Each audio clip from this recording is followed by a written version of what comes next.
और अब आपको ये बताएं कि खिलाफ तवक्को सिंध में भी बादल बरस पड़े हैं। हैदराबाद, मटियारी और मातली में बारिश से गर्मी का जोर टूट गया है। नशेबी इलाके ज़ेरे अब आ चुके हैं, जबकि मुख्तलिफ इलाकों में भी बिजली की फराहमी मुअत्तल हो गई है। महकमा मौसमियात के मुताबिक बरसात का ये सिलसिला वक्फे वक्फे से जारी रहेगा। काली घटाएं, ठंडी हवाएं, सिंध में मानसून की एंट्री।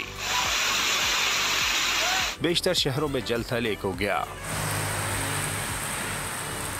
हैदराबाद में बादल जमकर बरसे, शहर के बेशतर इलाके पानी में डूब गए। बारिश के बाद बिजली का निजाम दरहम बरहम हो गया। मटियारी में भी रात गए तूफानी बारिश से नशेबी इलाके से रेआब आ गए। बिजली के मुतादिद फीडर स्ट्रिप कर गए, कई इलाके अंधेरे में डूब गए। टंडो आदम, शहदादपुर, सांगड़ समेत गर्दनवा में गरज चमक के साथ बारिश से नशेबी इलाकों में पानी जमा हो गया और बिजली मुनक़ता हो गई। सांगड़ में बारिश के बायस मोटरसाइकिल हादसे में 2 अफराद जख्मी हो गए।